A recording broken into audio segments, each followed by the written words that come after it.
Coronavirus disease is now spreading within counties in Kenya, from person to person through contact with droplets when an infected person speaks, coughs or sneezes, or through touching contaminated surfaces and objects. Anybody with a weakened body immunity has a greater risk of contracting coronavirus disease. People living with pre-existing medical conditions such as HIV, cancer, TB, diabetes among others must adhere to their treatment to strengthen immunity and therefore should ensure they have a constant supply of necessary medicines. Contact your clinic or health facility for information on how to access treatment. Help others within your network to access adequate supply of essential medicines. Ensure that you remain connected with your local networks for any support and follow the medical guidelines provided by your health facility to prevent coronavirus. Remember to stay updated with information on coronavirus using only trusted reliable channels. For more information on COVID-19, call 719 or dial *719#. COVID-19 is preventable. Protect yourself, your family, and the community. This message has been brought to you by the government of Kenya and its partners. Next on. Sasa. Poa sana. Umekaa muda bila kuja hapa. Si unajua last time nilitengeneza nywele vibaya sana. Na vile tumetengeneza vizuri. Kwani siku hizi ni pesa una ama nini? Tangu nikushuke. Chau. Pesa ama shughuli. Pita napiga. Ngoja kwanza niongee. Na haraka kidogo tafadhali. Una haraka? Unaenda wapi mama? Msema wewe ni nini unafanyia pesa yako wewe? Nini? Wewe lama. Na bado unaendelea kucheka. Ni bibi. Mse unafanya nika umetoka kunyolewa na kiposho mil mzee. Acha Acha huo ni ungwana. Next on. Elsie Nandwa is battling a flurry of autoimmune disorders. This is a condition that occurs when your immune system mistakenly attacks and destroys healthy body tissue. It is incurable but manageable. The major challenge we have with the management of this disease is that the drugs that work best are very expensive. Nandwa is worried that her immunity is compromised. The infliximab itself, it's an immunosuppressant, so my immune is very low. So I'm not supposed to be lousy, walk around in matatus, because I'm at risk of getting the COVID-19.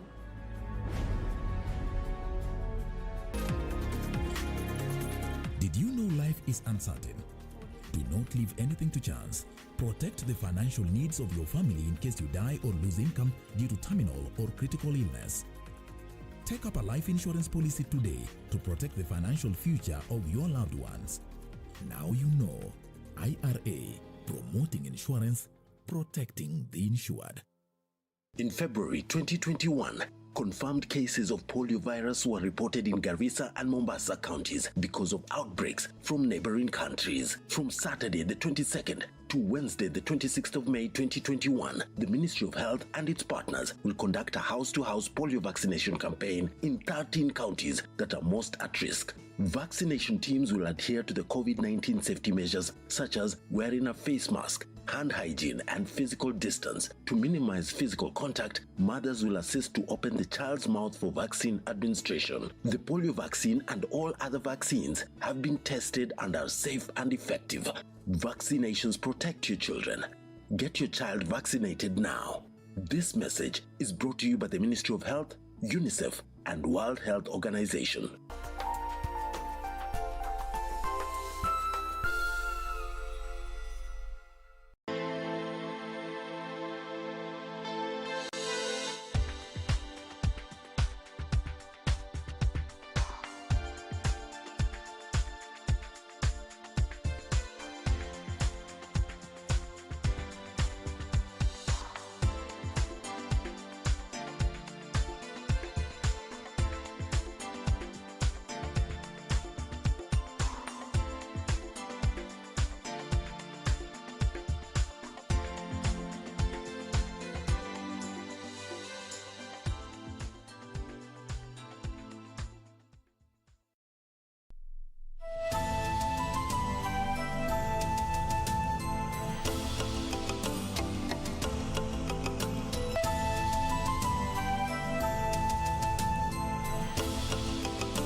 Indeed, good evening and welcome to Channel 1 News Hour on this 26th day of May 2020. Hope you've had a fruitful day and you are also keeping safe, bearing in mind that the Indian variant of the coronavirus is here with us. We have plenty in store, including local, international, and also sports. Remembering sports is that we are having a tantalizing match tonight in the champions in the Europa League. Apologies for that. And of course, all soccer fans will be waiting for this match to know between Manchester United and, of course, Villarreal, who emerges tops. Of course, we have a comprehensive bulletin. Hope you will keep me company. My name is Ben Troy Njue. Lensa Odingo will be our sign language interpreter for this night. But first things first, let's have a taste of what we've lined up for you tonight.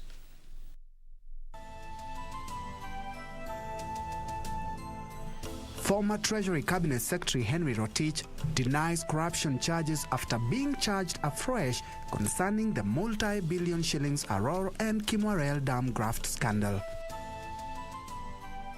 We have sequenced some 38 people, for example, and out of the 38 people, some 28 of them had the Indian variant. 28 more cases of the Indian COVID-19 variant recorded as the Ministry of Health warns Kenyans against letting the guard down. And on World Bedwetting Day, which is set aside to raise awareness on the medical condition, we bring you a story of a young woman who has triumphed.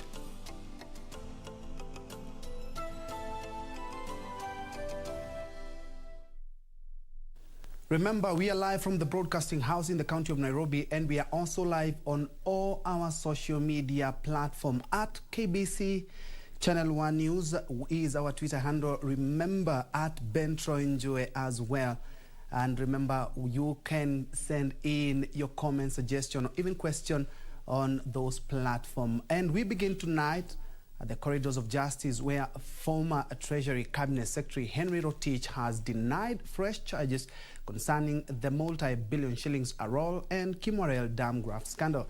This is after the prosecution amended the charge sheet and removed the names of former Principal Secretaries Kamau Thuge and Susan Koech, who had been charged alongside Rotich. Kamau and Koech are now state witnesses who will testify against Rotich during the trial.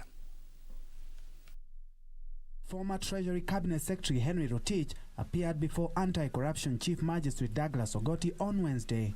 It is Henry Kiplagat Rotich, David Kipchumba Kimosop, Kennedy Nyakundi Nyachiro, and Jackson Njau Kinyanjui, being persons whose functions concerned management of public funds, willfully failed to comply with Section 103 of the Public Procurement and Asset Disposal Act number 33 of 2015 by directly procuring the loan facilities for the development of Kimwarel Multipurpose Dam. He was charged afresh after the Office of the Director of Public Prosecution amended the previous charge sheet, exonerating former Principal Secretaries Kamau Thuge and Susan Koech, who have been turned into state witnesses in the 63 billion shillings Aurora and Kimwarel Dam scandal. DPP also removed the names of 20 Italians who will also be charged afresh separately, as they are still at large. According to the prosecution, evidence in the case remains the same and no new documents or witnesses shall be adduced during the case. Ogoti also noted that the trial court would not entertain any adjournment by parties during the hearing. The case will be heard in September 2021. Elsewhere, Peter Mwangi Njenga, alias Sankale, the key suspect in the murder of former acting communications director at National Lands Commission Jennifer WAMBUA, is unfit to stand trial. From the report, the doctor states that currently is not fit to plead and recommends medication, which she has listed in the report, and further recommendation that used to be reviewed in 3 weeks' time. Appearing before Machakos High Court Judge David Keme, Njenga did not take plea on grounds that he was mentally unstable. His lawyer told the court a mental assessment report ordered by the court on May 17th and done by Dr. Ruth Correa on the suspect showed he was mentally unfit. I have noted the sentiments of counsel together with the mental assessment report dated 25th of May 2021. We direct that the matter be mentioned on 22nd of June 2021 before the District Registrar Kajiado for the purpose of allocating suitable dates before the presiding judge once the second medical assessment is filed. The suspect will undergo another assessment after 3 weeks and will remain in custody at the Muthaiga police station in Nairobi. And now to the latest COVID-19 statistics. Kenya has recorded 29 more cases of the Indian COVID-19 variant. Health Cabinet Secretary Mutahi Kagwe says continued disregard of COVID-19 containment measures now risk exposing the country to another wave of infections. The 28 cases are part of the 431 new ones recorded on Wednesday. Kenya has recorded 431 new COVID-19 cases, 21 being the dreaded Indian variant. Though the infection rate is still pegged below 10%, Health Cabinet Secretary Mutahi Kagwe is warning that the country is still far from stemming the spread of the disease. I'm urging all our residents, Kenyans, particularly in Western, particularly in Nyanza, to be extra vigilant. Because of the picking that we have done. Kagwe urged counties to prepare well, saying a fourth wave is imminent. But we are asking county governments to prepare themselves, particularly with the supply of oxygen and piping the hospitals, piping the hospital wards, and being prepared with a supply of oxygen beyond what we currently have. 10 COVID-19 related deaths were reported Wednesday, taking the total number of fatalities to 3,097. But as Kenya battles COVID-19, polio is still posing yet another headache. The country is looking to vaccinate some 3.4 million children spread across 15 counties to avert another health crisis. As at day 4, which is today, some 2.5 million children below the age of 5 years have been reached and vaccinated against the target of 3.45 million. Meanwhile, the National Youth Council has received some 34,000 face masks from UK Sigma Pharmaceuticals PLC to be distributed to vulnerable groups. I want to really thank Sigma Pharmaceutical for taking the initiative to now provide over 34,000 masks for our young people here in the country. The donations are expected to boost Kenya's war on the global pandemic. Young people, as they continue with their daily hustles, they need to be equipped with the masks so that then they can continue earning their livelihood. ICT's Cabinet Secretary Joe Musheru urged the youth to claim their space in leadership by electing persons with progressive agendas to effect change that the country desperately needs. Moving on, Kenyans who lost their citizenship before the new constitution came into effect will now regain their status in the next 2 months. This follows the launch of a 60-day Rapid Results Initiative program. Cabinet Secretary for Interior and Coordination of National Government, Dr. Fred Matiang'i, says the program seeks to clear the backlog of applications and ease processing of and issuance of the crucial documents. 25,000 Kenyans holding dual citizenship lost their Kenyan citizenship after the old constitution was repealed. The Ministry of Interior and Coordination of National Government says over 5,000 have already applied to regain it as required by the Kenya Citizenship and Immigration Act of 2011. So Kenyans who need to regain their citizenship need to go and apply. The constitution says that to regain your citizenship, you need to apply, fill an application.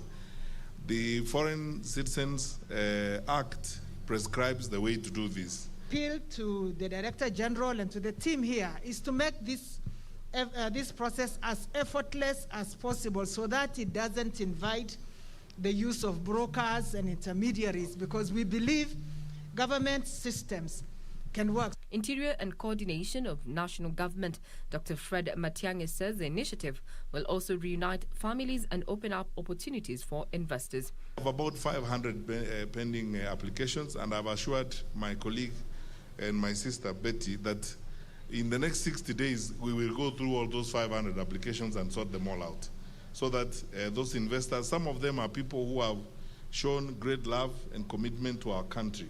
An investor, Paul Van Brussel, who worked in Kenya for 25 years, was given his citizenship. The ministry is warning unscrupulous individuals planning to take advantage of the process to acquire Kenyan citizenship. We will take great interest in what happens in this desk that we have created here, and we are going to embed all agencies of our security sector to be there. We will have undercover people, and we will actually arrest you if you try to seek bribes from people to try and help them. Sababu tunasumbua watu wetu. We should stop this kind of funny habit. The Rapid Response Initiative program will start on June 2nd and run for 2 months, ending July 31st, 2021. Applications are to be done online through the EFNS portal. Let's now focus on county matters where over-reliance on National Treasury has been identified as a major contributor to the inability by counties to meet their own sourced revenue targets.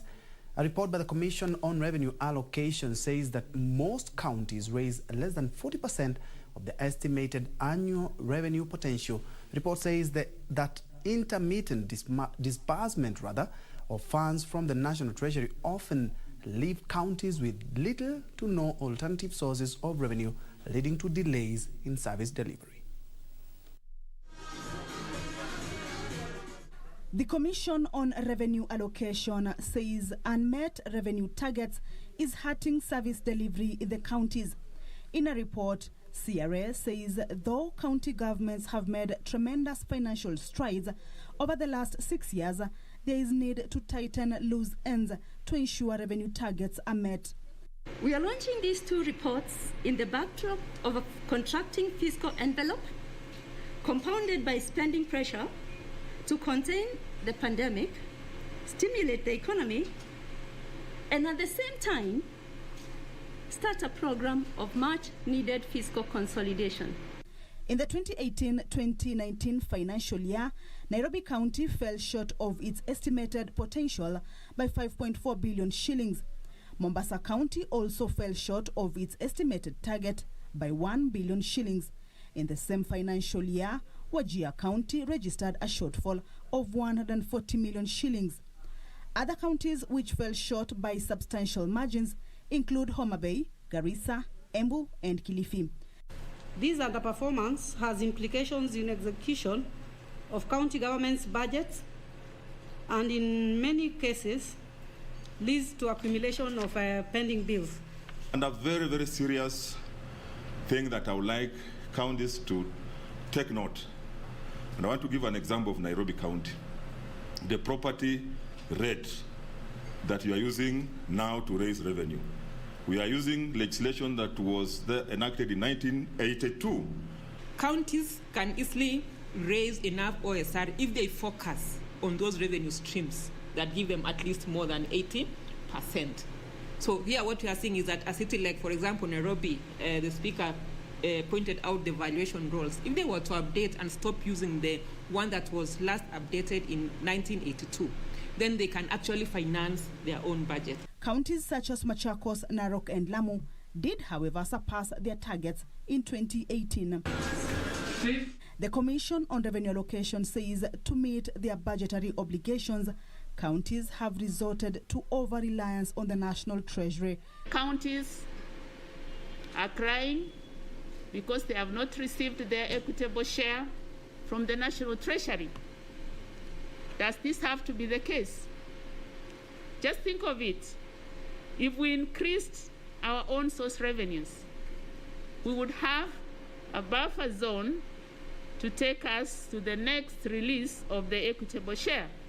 To enhance a revenue mobilization effort, CRA recommends, among others, that counties map out all revenue streams and update taxpayers' databases with a view of introducing new taxpayers. The Commission on Revenue Allocation further recommends that agriculture-dominated counties should consider value addition with a view of attracting investors to earn more on-sourced revenue through single business permits. Kamche Menza for Channel 1 News. Now, President Uhuru Kenyatta has filed a notice of appeal against the High Court judgment that stopped the constitutional amendment push through a popular initiative. Through his lawyer, Waweru Gatonye, the president has raised 9 issues, faulting the 5 High Court judges for proceeding to hear and determine a matter without him, without ensuring he had been served in person by his accusers. This coming as the Court of Appeal certified as urgent the BBI Secretariat appeal, directing the parties to file and serve within 3 days. In his notice of appeal, President Uhuru Kenyatta has raised 9 points, faulting the judgment delivered by a 5-judge bench led by Justice Professor Joel Ngugi. Among the issues raised by the head of state is how the judges erred in law by determining the case against BBI without ensuring that he was personally served by his accusers. In particular, the head of state is concerned why the High Court judges declined to include him in the petition in a personal capacity and not through the Attorney General. Through his lawyer, Waweru Gatonye, President Kenyatta has therefore questioned the basis of the judge's verdict that he had violated provisions of Chapter 6 of the Constitution on leadership and integrity, and that a civil case could be instituted against the president or a person performing the functions of the president. Meanwhile, the Court of Appeal has certified as urgent the application filed by the National Building Bridges Initiative Secretariat, Orange Democratic Movement leader Raila Odinga, and Attorney General Paul Kihara Kariuki contesting the High Court judgment. Appellate Court Judge Anna Okwengu directed the appellants to immediately serve electronically respondents who filed the High Court case and furnish them with written submissions within 3 days. The respondents must also submit their responses to the Court of Appeal within 3 days of receiving the application. Ben Chumba, reporting for Channel 1 News. Moving on, the government will set up a multi-agency team to look into the alleged transfer of public land to private entities. Lands Cabinet Secretary Farida Karonei says the government will not engage in unlawful degazettement of public land, and all grabbed parcels will be reclaimed by the government. The CS has in the meantime reassured Kenyans on the effectiveness of the National Land Information Management System, saying it will help weed out cases of land fraud. Last month, the government launched the National Land Information Management System to, among others, rid the sector of perennial graft. Lands Cabinet Secretary Farida Karonei says the government is also moving to ensure it prevents the registration of all illegally acquired parcels of land. Categories of issues as we were going through the platform, there are those parcels of land that were allocated to citizens, but due process was not followed. To those ones, we might regularize by just following the due process. In some cases, there's been outright theft of public land. Those ones, a different process will ensue to ensure that the asset is restored to the public. So depending on what the issue is, we are setting up a multi-agency team to help us look through all these issues regarding public land and advise the government what is the best way forward. Karonei says the ongoing digitization of the land registry will bring some much-needed safety to many Kenyans who are in need of indelible land records. The platform itself as a system is very good. It's one of the best systems in government. It is a very robust system, very secure system, and built to address the specific challenges of land in Kenya. However, we have serious gaps in data because, as you know from our history, there's been a lot of theft of records, loss of records, some fraudulent activities. So all these things have contributed to the lack of integrity in data. As we built the platform, we're looking out for 3 things. We're looking out for integrity of data, for completeness of data, and for accuracy of data. The CS says by December, the National Land Information Management System, which is already live in Nairobi, will be cascaded to 20 other counties. We're working on that. Apart from the 4 counties of the Nairobi metropolitan area, that is Kiambu, Machakos, Kajiado, and Murang'a, we want to onboard another I think 16 counties, so that we have a total of 19 to make 20 by the end of the year. Then in January of 2022, we'll start to work on the rest of the country. If we manage to cover the 20 counties this year, it means we'll have a balance of 27, which we'll then work on the whole of next year. So we are hoping by the end of 2022 that we'll have brought every county onto the digital platform. Karunei expressed confidence that the digitization of land records will help curb land ownership tussles and promote investors' confidence in the country. You are watching Channel 1 News Hour at about 17 minutes past the hour. We are taking our first quick break, but we'll be right back with more news. And by the way, do you know that today is World Bedwetting Day? Omboy Otiende has lined up a very interesting piece on the same. But before we go for the break, let me appreciate Victor Marciaya watching the show from Alego, Siaya County. Oyando Wycliffe, always a pleasure watching from Kisii branch. Asman Evans, you're watching from Migori County, where Samoya Musa. Thank you so much. You are also tuned in Omonto Omokabare. Ben Anasi watching from Nyakwerema. Anthony Jevenal watching from Malaba border at Kamuriai village. J Mo, thank you so much. You're also tuned in. Well, I'll be sampling some of your comments and suggestions at the end of this bulletin. But first things first, let's have that break.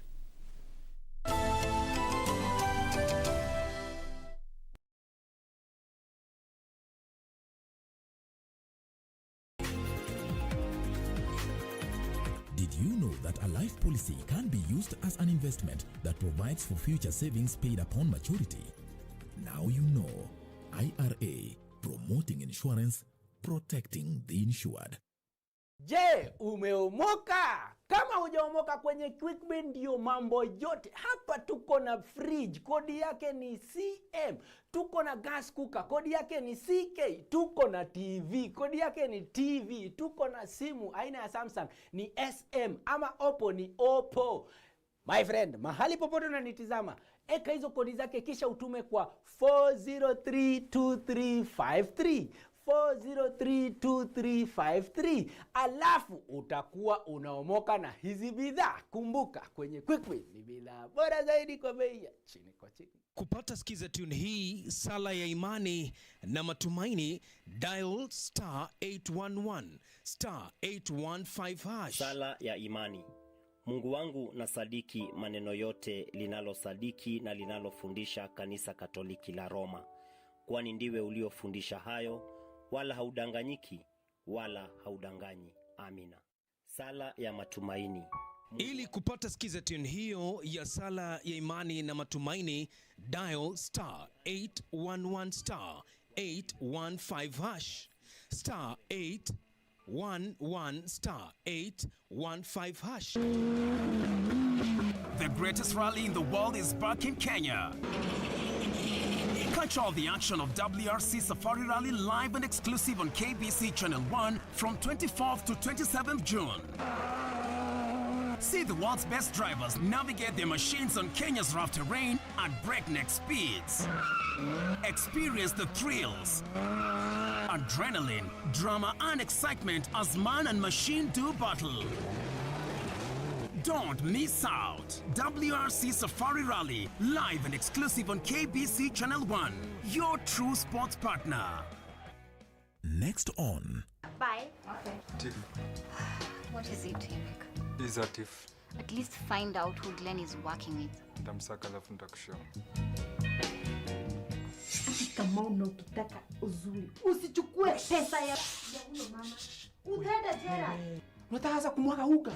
What do you think is going to happen once you solve your father's mystery? Let's wait and see. If I go down for anything whatsoever, you better believe I'm taking Joel and Chris with me. I can't take this anymore. I'm done. Cheki, mimi naona tuishie. Wewe zidi. So this is your game plan?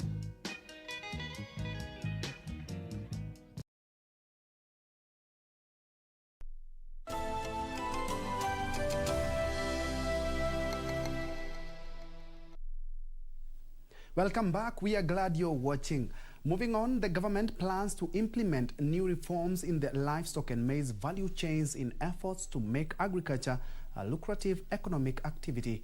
President Uhuru Kenyatta says the government has prioritized increasing investments in the agriculture sector to ensure farmers get good prices. The government has instituted reforms in the tea and coffee value chains, which officials say have helped improve the money farmers are making from their ventures.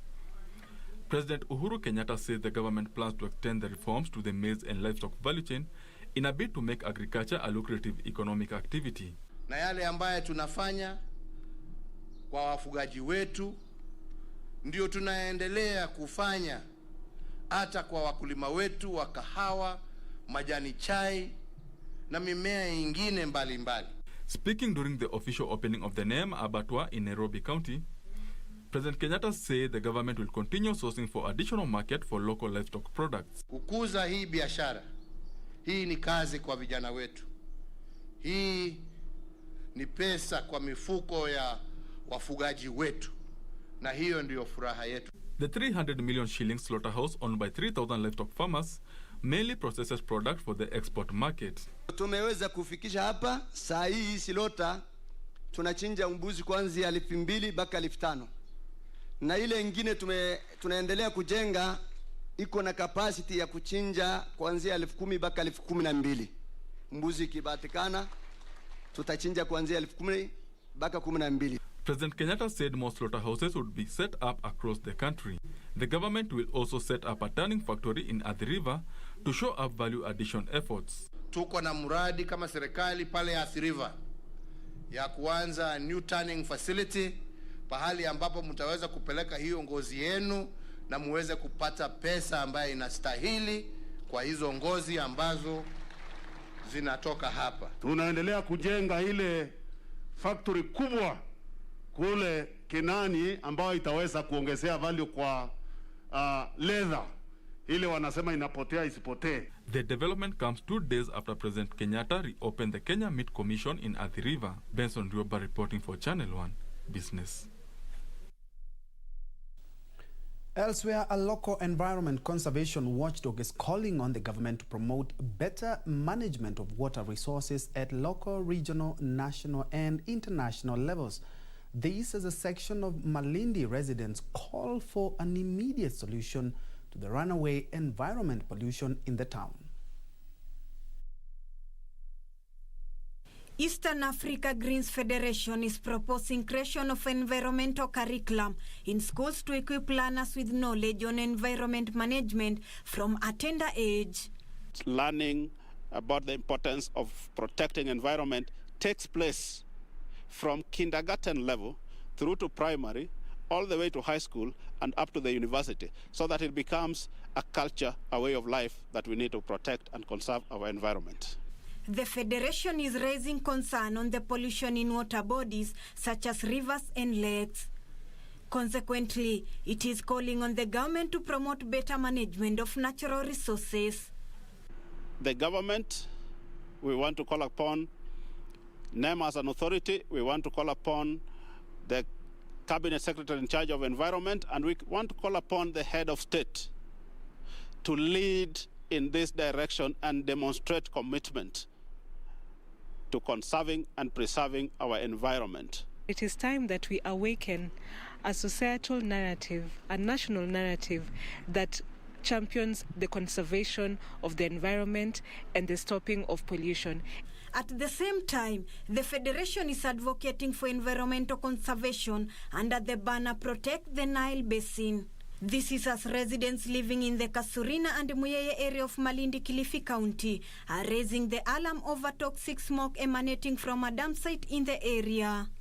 And there's a village called Muyeye, and there's so many people living there, and they don't know what's going on. They don't know why they're coughing, why they've got headaches. The locals say many have developed chest pains and respiratory complications due to the air pollution caused by the burning of plastic and other toxic waste. Kabla ya kujua tatizo ni nini, nilikuwa napata wakati mgumu sana, lakini baadaye ndio nikaja nikagundua kwamba ni takataka zinazochomwa maeneo hili la Timboni. Residents are now calling on the government to move the dam site or provide an alternative solution to waste management in the town. Ruth Wamboi for Channel 1 News. Let's shift focus to politics now, where a section of leaders drawn from Mount Kenya region is calling for unity of the region ahead of 2022 general elections. Led by Murang'a County Governor Mwangi wa Iria, the leaders who converged in Nairobi said the journey to ensure the region speaks in one voice has just begun, adding that they will be making a major announcement in the next 10 days. Days after the coronation of the National Assembly Speaker Justin Muturi as the Mount Kenya region spokesperson, a section of leaders from the region converged in Nairobi to discuss how best to unite ahead of next year's general election. This is a very, very important time and period in our country. And as a people, we are sitting together just to focus, speak in one voice. We understand the importance of unity as a people of Mount Kenya, and we are going to continue meeting, focusing and discussing on issues that are important for the people of the mountain. Leaders among them Nakuru Governor Troy Njue, Anne Waiguru of Kirinyaga and Mutahi Kahiga of Nyeri said the journey to politically unite the expansive Mount Kenya region has begun. We are planning to have a meeting of key stakeholders from the Mount Kenya region in 2 weeks' time, and we shall convene that meeting in Nyeri, which will involve a lot more people we are going to be reaching out to, and soon we will have common ground. With a section of Mount Kenya leaders not pleased with the coronation of National Assembly Speaker Justin Muturi as the region's spokesperson, the leaders distanced themselves from the issue, saying their agenda is different. Today we didn't discuss culture. We are also engaging with them, so because they are our cultural leaders, we understand what they are saying, and then we see. But that is not what brought us here. In a statement sent to newsrooms, Muturi was installed by elders last Saturday at the Mukurwe Wanyagadhanga Shrine in Murang'a County, termed the meeting by governors as the beginning of an important discourse aimed at uniting the region and the country. Meanwhile, the Independent Electoral and Boundaries Commission, IEBC, has cleared 8 aspirants to battle it out in the Kiambaa constituency by-election slated for July 15, 2021. Among those given the green light to contest the seat are Kariri Njama of the ruling party Jubilee and Njuguna Wanjiku of United Democratic Alliance UDA. Hapa Kiambaa tumesema Wanjiko ndiye atakuwa akiamua, ndiye atakuwa akisema, ndiye atakuwa akitafuta yule kiongozi ataongoza hapa. Kwa niaba ya chama ya KANU ambao iko na uhusiano na Jubilee, sisi tunaunga mkono candidate wa Jubilee kwa eneo hii ya Kiambaa. Na sisi kama pia wakaaji wa Kiambaa tunasema tunataka siasa yetu na campaign ifanywe na watu ambao ni watu ya Kiambaa, ambao wanaelewa maneno ya hawa wananchi ambao tunataka kuwakilisha. Ben Chumba reporting for Channel 1 News.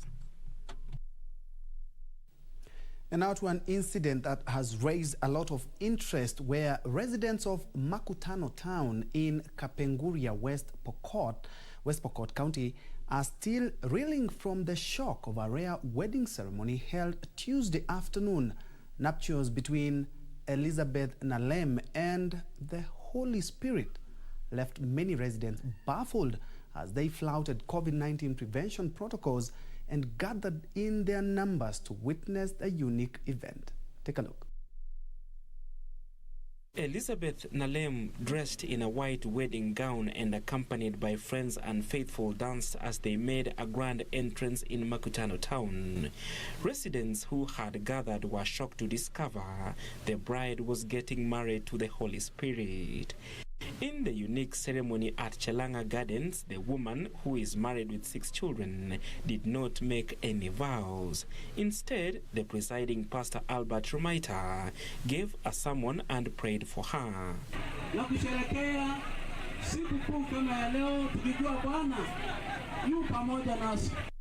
Her husband Joshua Nalem said he was shocked by the turn of events. Nimekuwa ngumu kwa mimi. Simekwambia mimi sijui maneno.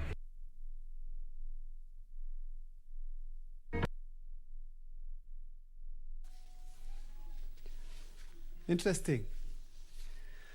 Moving on, and now to an issue which not many of us would wish to openly talk about. And I ask, when did you stop bedwetting?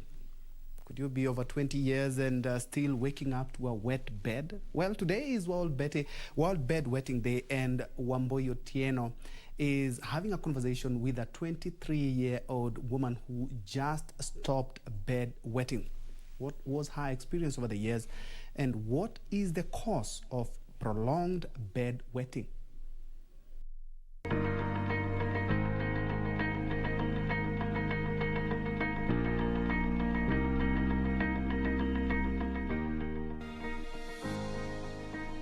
I have to choose somebody who will understand in case it ever happens that I wet bed with you. 23-year-old Christine Mugechi. So again, I have to be decisive of who I choose in my life. Nothing from her looks betrays the most distressing experience she has battled with for what to her appeared eternity years. She purposely let us into her world to unveil the nightmare of her life. Christine since birth suffered from enuresis, which is passage of urine involuntarily when asleep and even when going about her daily program. Through bladder training, she managed to stop wetting herself when awake. This was at age 7, but her bedwetting continued. She, however, says that her first experience with the doctor was uncomfortable for having to answer questions she knew nothing about at the most tender and innocent stage of her life and having to go through numerous tests. I've known myself as a bedwetter since I was a tiny kid. Like, that's been my life for the longest time. And going to school, in nursery school, I remember it all started when I had to go to school in nursery na nilikuwa bebewa nguo, because again I'd sit down, susu inatoka tu, like I'll just sit, I'm seated comfortably and upon waking up niko wet. Christine, out of college and still bedwetting, went through a hard social life. Because now my self-esteem wasn't there, my confidence wasn't there.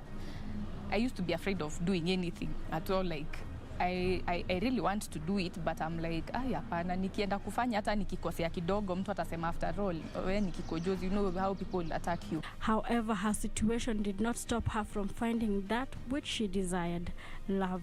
She got into a relationship with her now fiancé, who did not mind her situation. Of course, I've messed the bed with him several times, but he didn't treat me like the way you'll treat somebody in a very awkward way.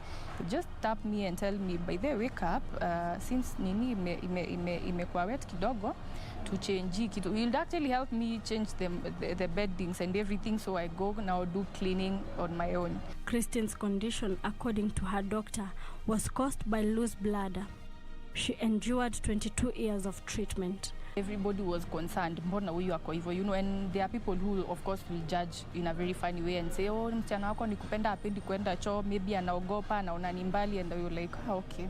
So I was taken to the hospital by then, and that's when I got the first test, diabetes and all other tests they did, and I didn't have any of that.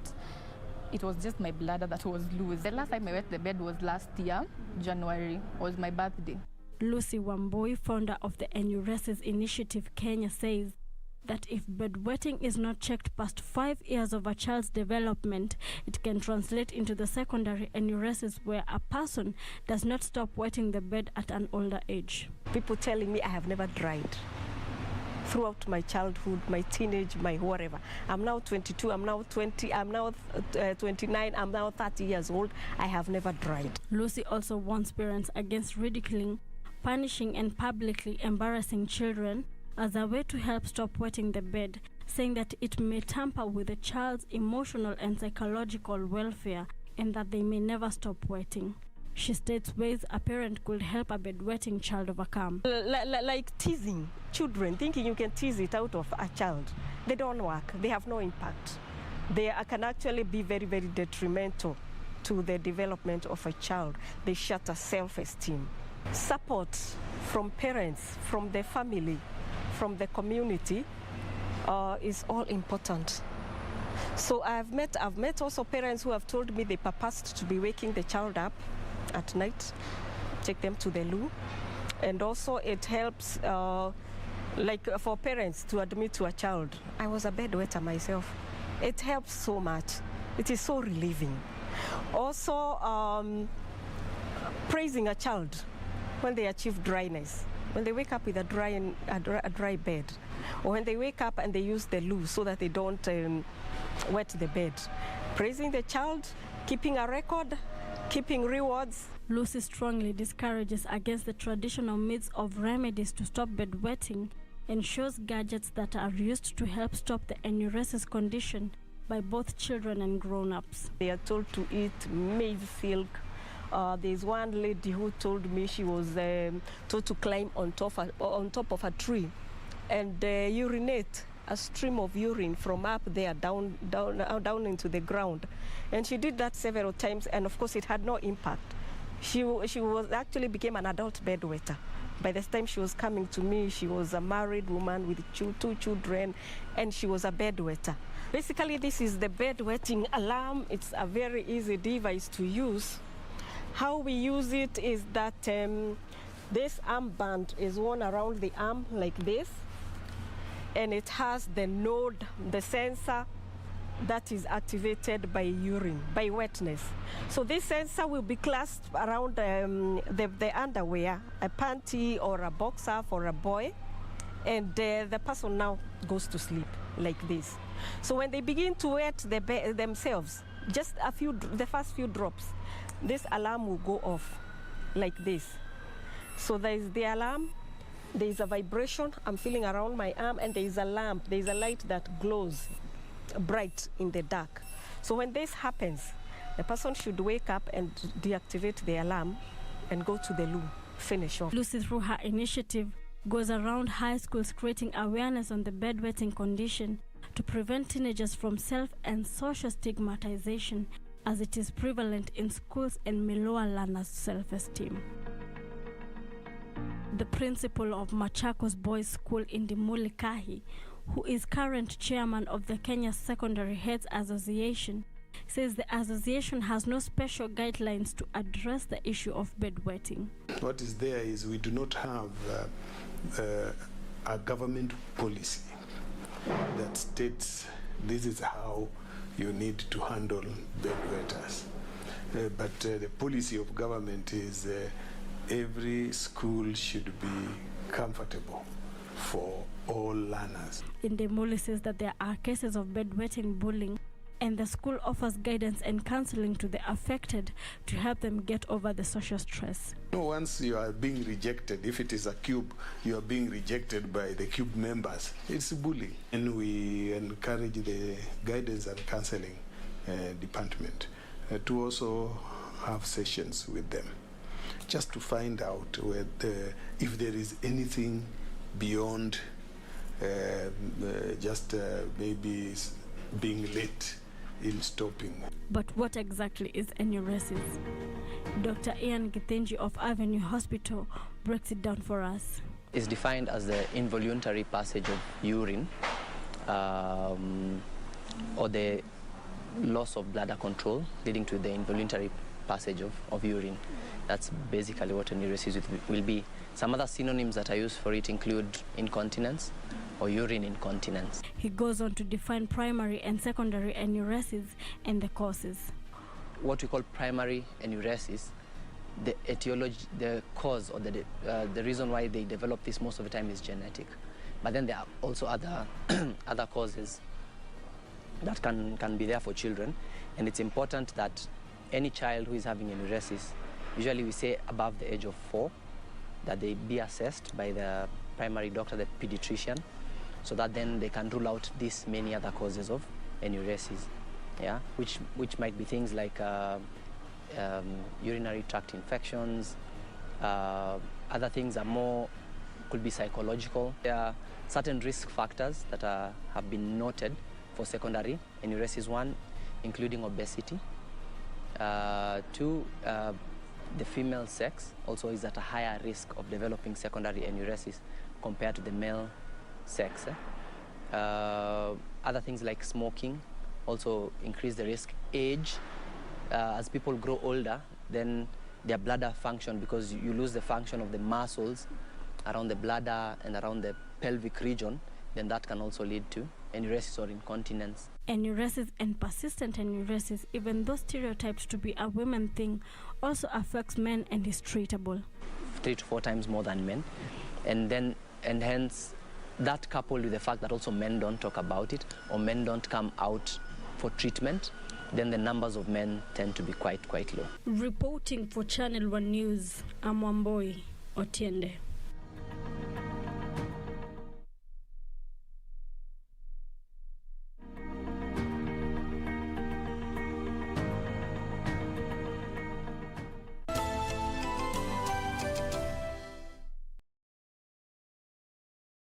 In February 2021, confirmed cases of polio virus were reported in Garissa and Mombasa counties because of outbreaks from neighboring countries. From Saturday the 22nd to Wednesday the 26th of May 2021, the Ministry of Health and its partners will conduct a house-to-house polio vaccination campaign in 13 counties that are most at risk. Vaccination teams will adhere to the COVID-19 safety measures such as wearing a face mask, hand hygiene and physical distance. To minimize physical contact, mothers will assist to open the child's mouth for vaccine administration. The polio vaccine and all other vaccines have been tested and are safe and effective. Vaccinations protect your children. Get your child vaccinated now. This message is brought to you by the Ministry of Health, UNICEF and World Health Organization. This weekend on KBC Channel 1. What was up with that, by the way? How can you call someone 25 times in a day? Was heaven burning? Nayaga Minesi, I even bought you this milking most dolly because of that issue. Please let me speak. Why are you begging her like that? That is the sign of weakness in a boy's child, okay? So if she doesn't want it, let her happen in sharp pay. So basically what you're saying, teacher, is Adito was now 247 out of 250. Actually, it's 248. Oh, he's laughing now. But he couldn't even spell a simple word like nikumbum. Spell it. Nikumbum. Classmates, every Saturday on KBC. Next on. Elsie Nandwa is battling a flurry of autoimmune disorders. This is a condition that occurs when your immune system mistakenly attacks and destroys healthy body tissue. It is incurable but manageable. The major challenge we have with the management of this disease is that the drugs that work best are very expensive. Nandwa is worried that her immunity is compromised. The infliximab itself, it's an immunosuppressant, so my immune is very low. So I'm not supposed to be lousy, walk around in matatus, because I'm at risk of getting the COVID-19.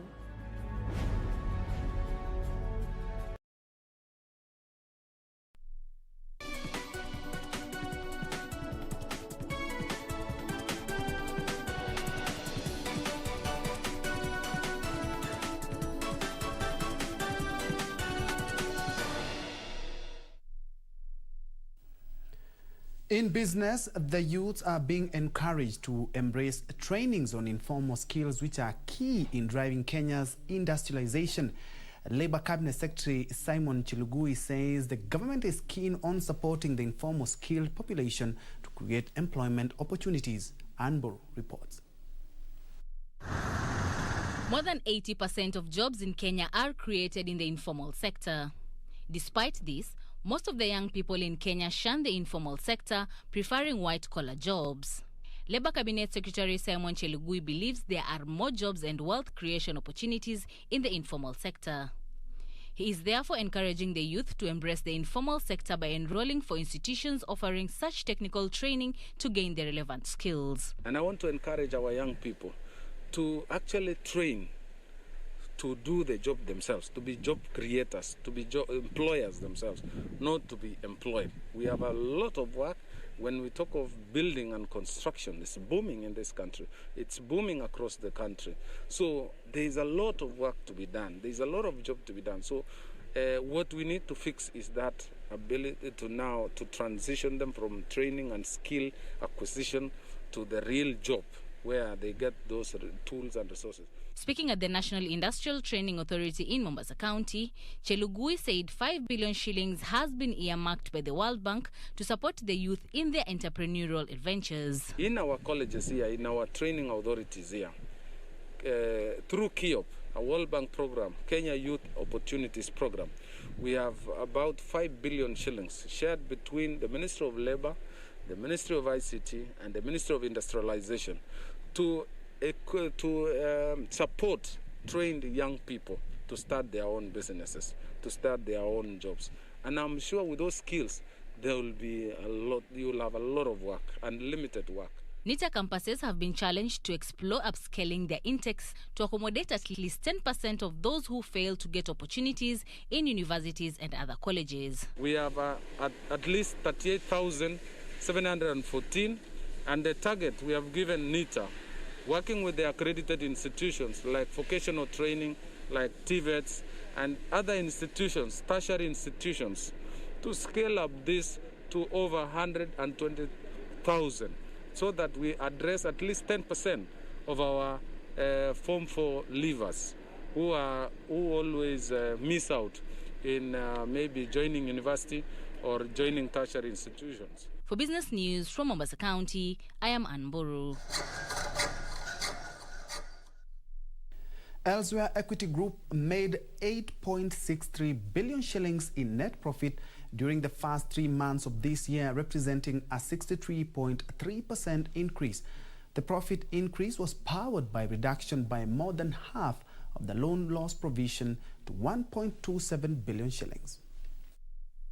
Despite the stock of non-performing loans increasing to 63.49 billion shillings, up from 44.6 billion shillings a year earlier, Equity Group slashed its loan loss provision from 3.12 billion shillings to 1.27 billion shillings. This was after the growth rate of non-performing loans slowed, increasing by 4 billion shillings during the first 3 months of this year. This coupled with a 31.89% increase in total interest income to 20.34 billion shillings, powered up by lenders' first quarter net profit, which increased 63.3% to 8.63 billion shillings. Our profit before tax have grown by 67% and profit after tax by 64%. He says that 1% of the lender's loan book that represent 171 billion shillings was restructured due to the adverse effect of COVID-19 pandemic. Of this, 5 billion shillings has been fully repaid, while customers with 66 billion shillings are expected to resume repayment by September this year. Mwangi says the group is targeting to make 40% of its revenue from regional subsidiaries, including DRC, where it recently launched operations. That ability to tap and mine a concentrated population makes the DRC very, very attractive to us. And it even becomes more attractive when one's imagine that it's skewed to joining the East African community. Ben Troy Njue reporting for Channel 1 Business. Kenya is positioning farm tours as one of the experiences to be sampled by both local and international travelers, in line with the strategy to diversify its tourism products and experiences. Kenya Tourism Board has launched farm tours in Gatura Greens Tea Farm in Murang'a County, with the KTB Company Secretary Alan Njoroge calling on farm owners and producers encouraged to package tours for tourists. Here are the details of this and other stories in our corporate briefs. Even though Kenya's key tourism products have mainly centered on safari and beach destinations, the country is keen on diversifying to tap tourist opportunities in agriculture. Kenya Tourism Board has rolled out promotional programs to position the county for agritourism, with tea, flowers and coffee leading the pack of farm tours to be showcased. KTB plans to leverage on tea, cut flowers and coffee that generates a lot of interest in the country for farm tours. Why we started Gatura Greens was to make tourists and people experience tea. By visiting farms such as this, where they are able to see for themselves how the tea is grown, how it is processed, and how it finally lands on in their dining rooms at home. Meanwhile, Starehe Boys Center has benefited from support from Novozymes aimed at enhancing science, technology, engineering and mathematics STEM learning. Novozymes Kenya has sponsored the renovation of Starehe Boys Center's 2 biology laboratories and invested in new equipment to provide a conducive environment for students to develop key skills like creativity and problem solving and an avenue to engage in practical learning. Our greatest pride is when a child comes from poverty and goes through Starehe, they are transformed and then go back to impact their families and to impact society. We have a global project where we want to educate 1 million children. And Starehe was a very natural choice for us because Starehe takes care of the very needy children. Finally, Flight Safety International -8400 stimulator housed at Kenya Airways Pride Center is operational with Jumbojet as the anchor user. The stimulator, which is the 3rd in Africa, will support high-quality pilot and maintenance crew training and is expected to improve operational efficiencies and reduce Jumbojet's operating costs by at least 10%. It used to be about $400 per hour. You do about 4 hours, and on top of that, you have your hotel costs, you have the travel costs. So, in essence, you'd find it coming to about 800 per session. Further afield, China has overtaken Germany to become the UK's biggest single import market for the first time since records began. Goods imported from China rose 66% from the start of 2018 to $24 billion in the first quarter of this year. For this and more, here is our international business roundup. Imports from Germany fell by a quarter to £12.5 billion in the first quarter of this year. The change came as trade with the European Union was disrupted by Brexit and the pandemic boosted demand for Chinese goods. The Office for National Statistics report says German imports to the UK had fallen since April 2019 amid uncertainty over the details of the Britain's exit from the EU. Germany's motor industry also felt the impact of the pandemic as both vehicle production and global exports were hit. In the UK, demand for new vehicles slumped as car showrooms were shut down due to lockdown measures.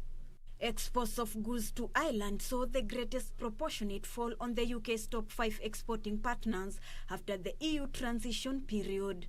Elsewhere, ExxonMobil Corporation's 12 directors are up for election Wednesday in the first major boardroom contest where climate change is a central issue.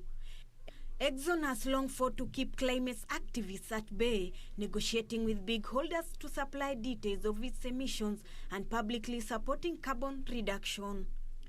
BlackRock, Exxon's second largest shareholder, struck a blow to those efforts by supporting 3 nominees from activist fund Engine No. 1, which promotes sustainable investments. The viabilities of Exxon's climate strategy and past resistance to shareholder concerns lay behind BlackRock's vote. Finally, Marks & Spencer has reported big losses for last year as the pandemic took its toll on clothing sales. It made a pre-tax first quarter loss of £201 million, down from £67 million profit in the previous year. The losses were mainly due to the performance of its clothing division, which suffered as non-essential retail was shuttered during lockdown. The retail said sales had been growing since reopening. The chain said it had received government support of £306 million, which had partly offset the effect of lost trade and enabled it to keep its employees on.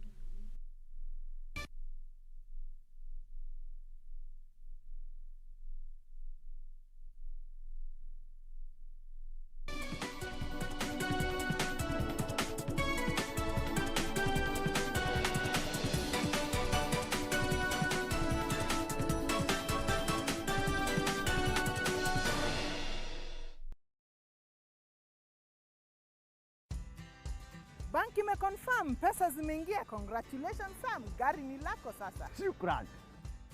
Oi boss, Suniache insurance yako nitumie kabla nijipange. Insurance ya gari haiwezi kuwa transferred kwa mtu mwingine. Sina habari na nikuulize, hii comprehensive insurance inakava vitu gani? Comprehensive motor insurance inakava gari linapoharibika wakati wa ajali pamoja na uharibifu wa mali ya mtu mwingine, gari likiibiwa au likichomeka. Pia inakava passenger wa gari lako na passenger wa lile gari lingine kunapotokea ajali. Kwani umenisahau mimi kama driver? Dereva hakui covered na comprehensive insurance, ila anajitafutia personal accident cover. Umenichanua. Rose, hata nishughulikie hiyo insurance, nitakujia gari kesho. Okay, sawa. Yeah. Ujumbe huu umeletwa kwako na IRA. IRA, bima bora kwa taifa.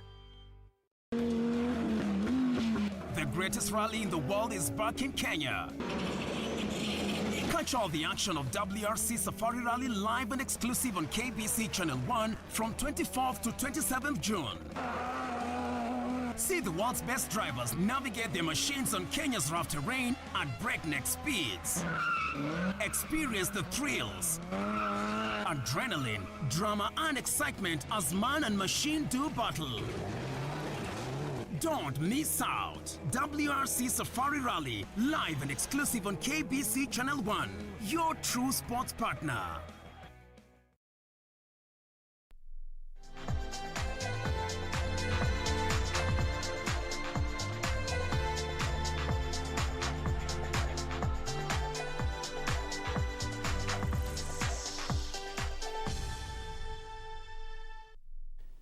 In sports, we begin with athletics, where African athletes who will be featuring in the weightlifting Olympic qualifiers in Nairobi starting tomorrow have been urged not to indulge in the usage of banned substances by the World Anti-Doping Agency, WADA.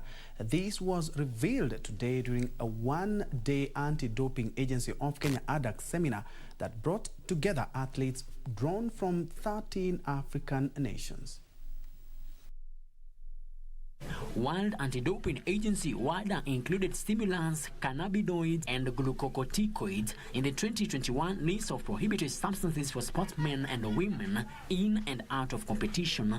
Stimulants including cocaine and Bramatan are among a long list of prohibited substances. All natural and synthetic cannabinoids are prohibited too in the 2021 list. More than 50 athletes drawn from 13 African countries attended a one-day seminar that was held before the start of the Africa Weightlifting Championship, come Olympic qualifiers set to kick off tomorrow. Some of the issues that we are discussing with them today include the sample collection process, which is the testing process. We want them to know the procedures that are involved when they are tested, because some of them will undergo anti-doping testing.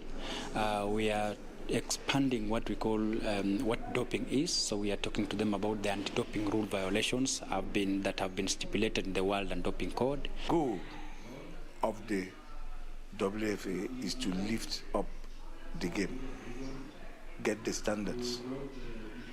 Yes, as in Africa, unlike any other sports, we are still coming up to it, but here we have an advantage. One, weightlifting is an Olympic sport, and Africans by nature are strong people. So it's an area that we should really cash in and make our impact. President, to all of us should be to more work for anti-doping, more work for how we can development, how we can change the mentality for some our lifters, because this is very important. That's why it's very important. Kenya will be represented by 4 men and 4 women in the 4-day championship. It will be the second time for Kenya to host such a championship after hosting a similar one in 2012. Frederick Muki for Channel 1 Sports. Uasin Gishu Governor Jackson Mandago has said that his administration is keen on engaging athletes and using sports to champion environmental conservation. Mandago made the sentiments after receiving 2,000 tree seedlings from former athlete Moses Tanui as the county prepares to host the 3rd edition of Eldoret City Marathon on 6th of next month. The Eldoret Marathon will be the first one in Kenya to be electronically timed, and its theme is climate action. Director Eldoret City Marathon Moses Tanui said they intend to plant more than 3 million trees. Climate action. We want our athletes, we want to use sports to champion environmental conservation. And we chose Eldoret City Marathon and the Marathon as an anchor for our environmental conservation, because we believe for you to be a very healthy sportsman or woman, you must have an environment that is conducive, and one of the products you consume to be able to participate in sports is actually oxygen. We started this marathon for the purpose of tapping talents, young athletes that they don't have managers, they don't have agents.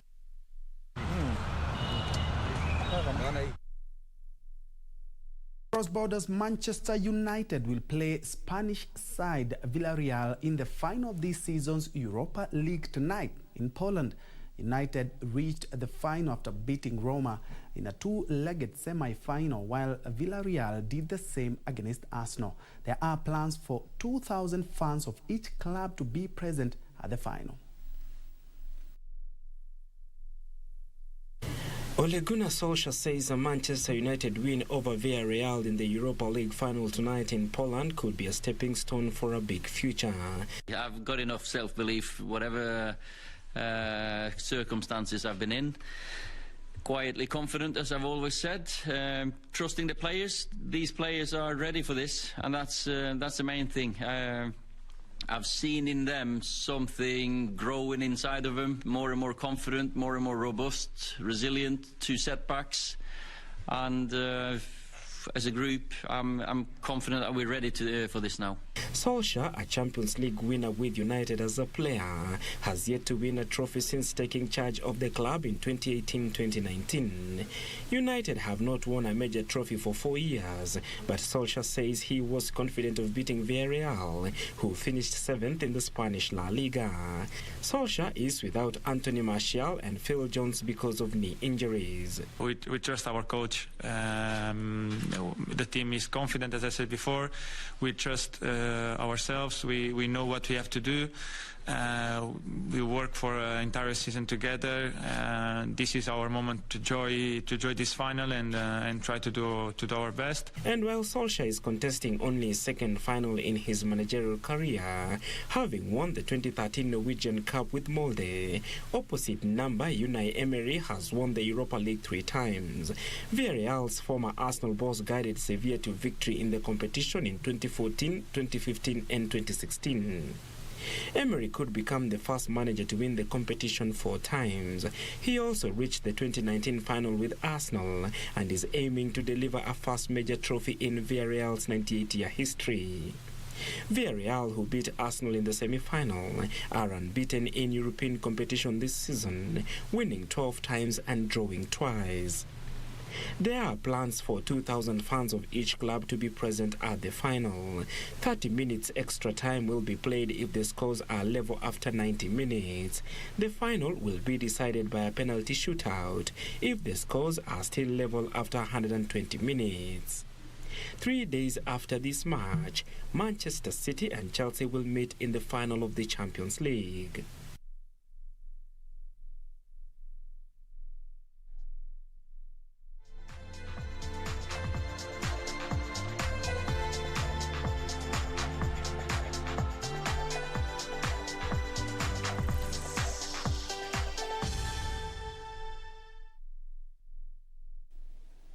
Europa League finals, that game has already started. It's in its 6th minute and the scoreline is still 0-0.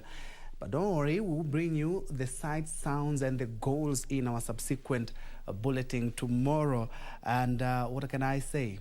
May the best team win. I'm an Arsenal fan, so just watch it just like other fans. And of course, We will bring you all the latest in our news tomorrow. But before we wrap it up, let me appreciate some of you who have taken me through since we started. And I can see you are still watching. Thank you so much for that. Wambui Bobo, watching from Mweiga in Nyeri County. You're watching with Sajmo Kenyanjui and Anthony Q2. Peggy Valentine, you're watching from Chamasiri Teso. Mike Ngari, Nikonyeri Kiawara. And watching from Diaspora, Ongatarongai is Wood GK. Juliana Kinyo watching from Kasarani, and Anthony, you're watching from Malababuda at Kamuriai Village. Thank you so much for all your comments and also your feedback for the night. My name is Ben Troy Njue. Lensa Odingo has been our sign language interpreter for tonight. And on behalf of each and everyone who has worked effortlessly the whole day to ensure that we bring you the latest in the country and beyond, thank you so much for watching and good night.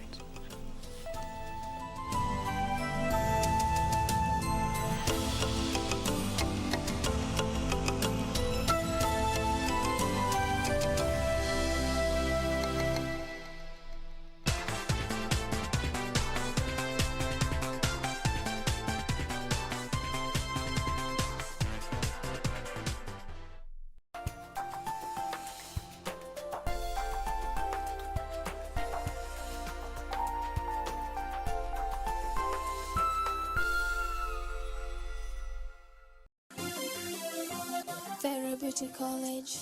Vera Beauty and Fashion College, with branches in Nairobi, Eldoret, Thika, and Meru.